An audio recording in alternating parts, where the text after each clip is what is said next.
I would like to say hello to everybody. I'm very sorry I haven't been able to join you physically. That's why I'm joining you virtually. Let me start with two observations, both of which are important for the discussion we are about to have. The first general observation has to do with the fact that the question of the urban, or the question of urban innovation in Africa is being raised at a time when we witness renewed interest in the idea of the African future, or if you want, African futures. A renewed interest in the sense that gradually all the senses of time and space based on linear notions of development, of progress, are being replaced by newer senses of time founded on liquidity and flows. This is something that is absolutely new. It didn't exist, let's say, 10, 15 years ago. Africa's future is increasingly thought of as open, full of possibility and potentiality, even as pliant. So I would like to highlight this new cultural and political sense of time, because it has an impact on the ways in which we frame the question of the urban and of urban innovation. And this new sense of time is in fact constructed in a number of registers, from the economic to the fictional. It acknowledges, of course, that things are complex, and yet in its emphasis on the unactualized possibilities and would-be worlds, it also relies on open narrative models. And critical in this regard is the study of emergent orders, forms of self-organization, small ruptures, tipping points that may lead to deep alterations of the direction the continent takes. And once again, this has tremendous implications in terms of how it is that we envisage what the urban is all about and what urban innovation is all about. The imagined futures of the African continent are deeply influenced by global discourses on emerging markets, and in particular, the idea that the continent is the last frontier of capitalism. And what we have seen over the last 20, 25 years is the emergence in Dakar, in Accra, in Lagos, in Luanda, in Kinshasa, Nairobi, Johannesburg or Cape Town, the emergence of new urban formations or urban landscapes, most of which are structured around two things. On the one hand, the apparition of gated enclaves, the founding of entirely new cities, most of which aim at disconnecting themselves from the older cities, and second, in all these metropolises, a profound remaking of property regimes, which is underway. So that's the first broad remark. The second remark has to do with debates around precisely what is a city. And these have to do with the many different ways in which we can begin to unpack the question of innovation in a place as complicated as Johannesburg. And what are the research or conceptual implications of such unpacking? And here I have to start with an idea we have worked with for quite a long time. We have always thought about cities as localities. And we have, for the most part, defined localities as spatial structures. I would like to suggest, in the spirit of this conference and the project that is underpinning it, that it might be time for us to begin to look into localities as structures of feeling and structures of affect. To produce a locality, an urban locality, is to produce a structure of affect and a structure of feeling. If this is the case, then the question is, how are these structures of affect and feeling, how are they produced in a globalized world? The city is also, it seems to me, a form of imagination. When we talk about imagination, what immediately comes to mind is the idea of imagination as a mechanism for escaping the real. Arjuna Padurai has taught us that, in fact, imagination is something more than a kind of individual faculty. Imagination, in Padurai's understanding, is a social practice. It's a collective tool for the transformation of the real, for what he calls the creation of multiple horizons of possibility. So the argument I'm trying to make is that the production of cities is as much a work of the imagination as it is a work of material social construction and urban planning. And we see this especially in Johannesburg, where it is impossible to delink practices of innovation and practices of imagination, especially among the poor.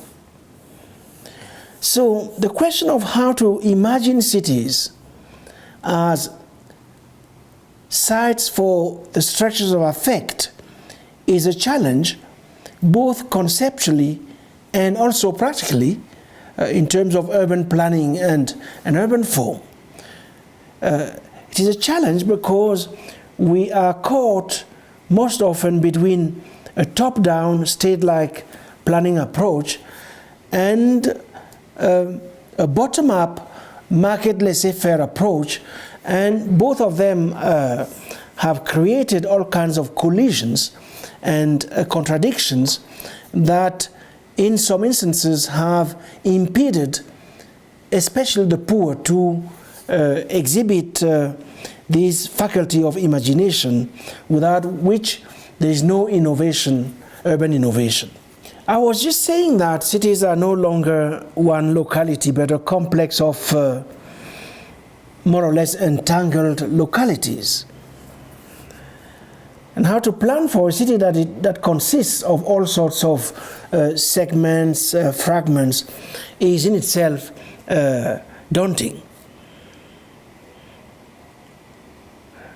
What we need, we discover more and more this here in Johannesburg, is an approach that is consistent with the pluralities, intersections, crossings, traffics that our contemporary life and world are producing. In terms of research and planning, it follows that we should change our fundamental emphasis to the flows rather than to the spaces and structures. Poor people in a city like Johannesburg are capable of innovating and creating the new, using flows, I would say, much more than using spaces and structures. And in these traffics, these flows that make up the new huge complexities and the way to read these cities, all of this has to take into account the fact that these are global spaces in their own terms. And even in terms of infrastructure like electricity, sewage, and so on, cities are all about movement, transportation, rather than about simply settlement. And an approach such as this, we have learned in Johannesburg, puts our attention not so much upon buildings or on the organization of particular neighborhoods, although this is important. It puts us in touch with what I would call the circulatory system or the nervous system of the city as the privileged object of planning and design. And the irony is that apartheid rulers in South Africa understood this very, very well. They understood that the city was a circulatory system, and they attempted, not always successfully, to precisely limit black people's capacity to move around and to circulate. So I think this is what challenges the most our architectural imagination. But this is also what challenges the most the urban planner's imagination, the social scientist, the cultural critic's imagination, because we have to get away from the distinction between what we should call sedimented space and trafficked space or traversed space. All new concepts aiming at helping us to better get a hold on the myriad forms in which imagination is displayed in the everyday urban life of a place like Johannesburg. I mentioned the importance of these new vocabularies, sedimented space, because settlements and localities are what all our specialties are about. Research is much easier once a population has sedimented itself or settled. But to look at the circulatory system through which forms are moving, through which bodies are moving, goods are moving, identities are moving, material and infrastructural stuff is moving from electricity to cars, to roads, postal services, and then to turn to more secure locational forms, to do that is very difficult.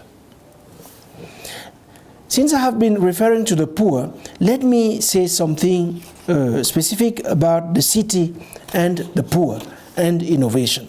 The question is, how far can we go with this circulatory, flow-based imagery in relation to the poor, especially in our case here, the racial poor, or the poor who is at the same time a migrant, and for that matter, an illegal one.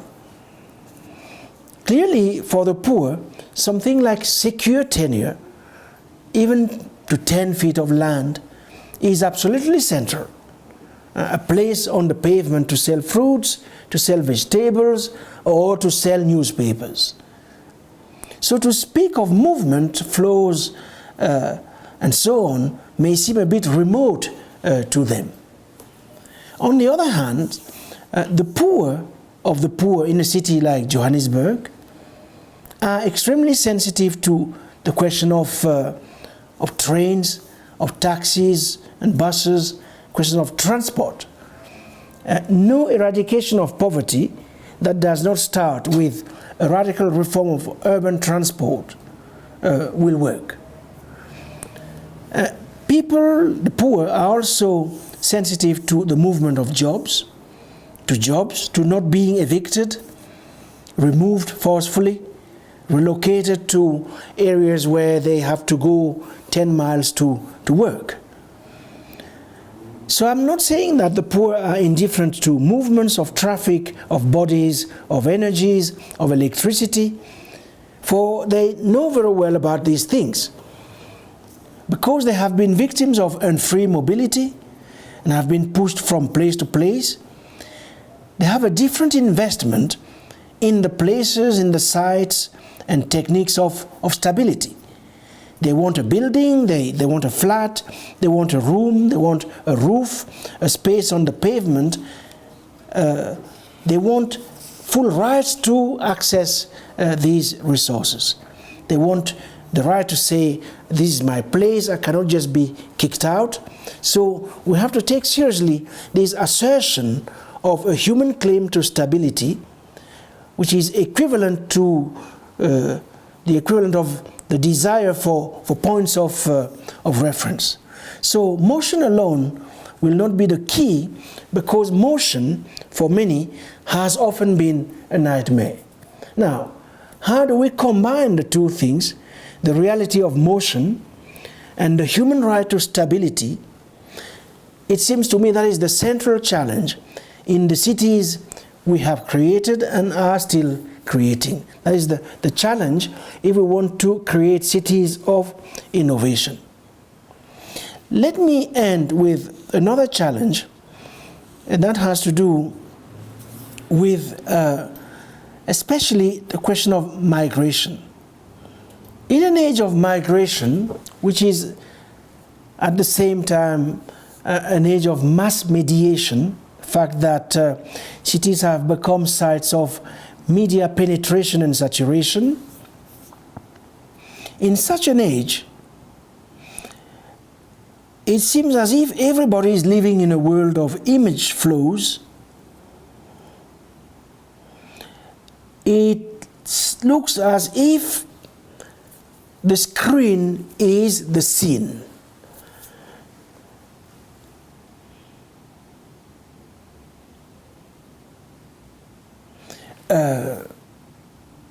Screens of many kinds and forms, media from many places, particularly television, and more cell phones and computers.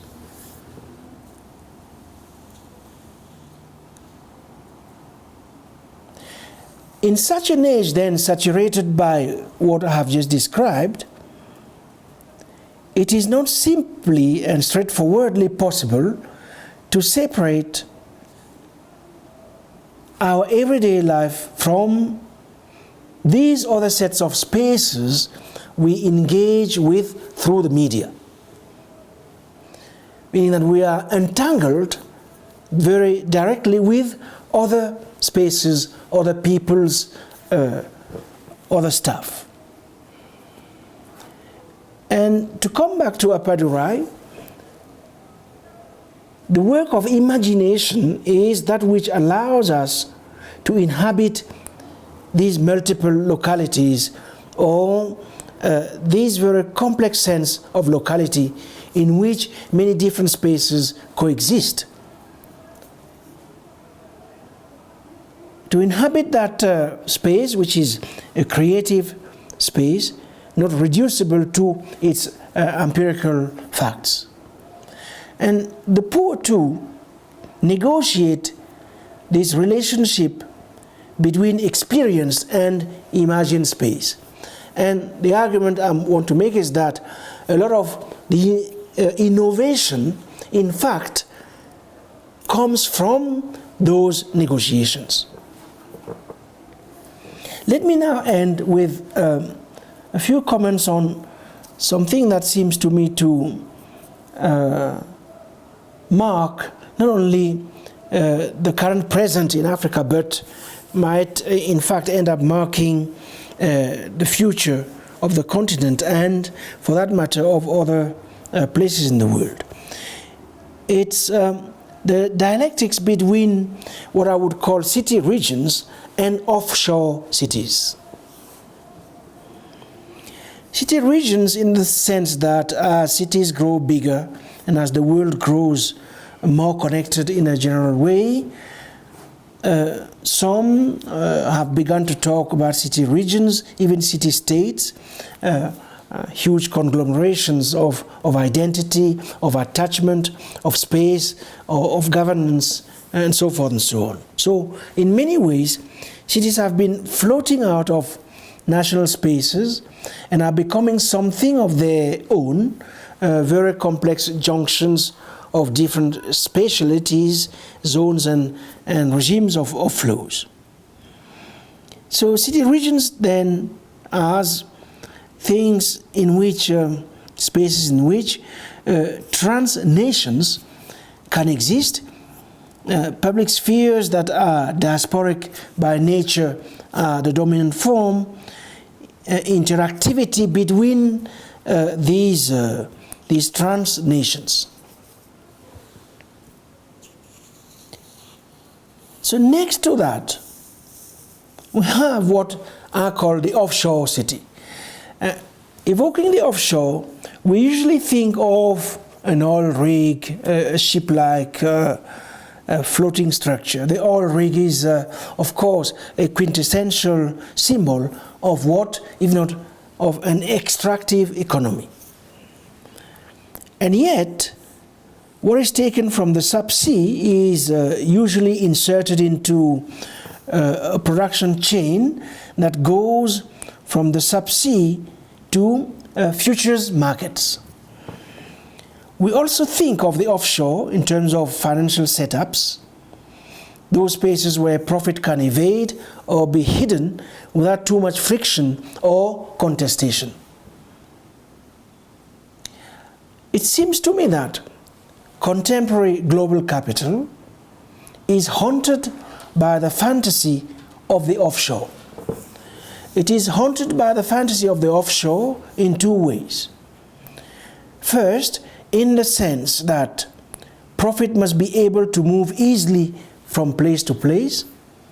Second, in the sense that in moving constantly and easily from place to place, profit must be able to free itself from the entanglements required in each place. It must stay, if you want, as far as possible from communities who might make claims on it. The offshore is therefore an evocative metaphor of placelessness. It is a geographic location for sure, but more importantly, it is a set of socio-material practices that bring into being or connect spaces where the production of profit can evade or minimize, as I said, contestation.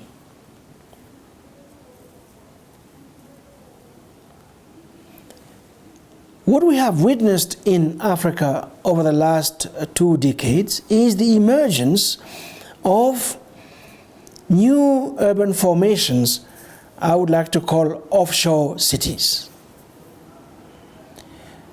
The offshore city is a boundary-making city. It is not simply a city with its own infrastructures, its own labor regimes, its own forms of expertise, its own rules, its own technologies. A city that requires massive logistical and infrastructural investment. It is a city that aims at distancing itself from local conditions. More importantly, it is the architectural manifestation of an economy in which profit is disentangled from the place in which extraction happens. Offshore cities are created in such a way as to not seep into the crevices of their environment.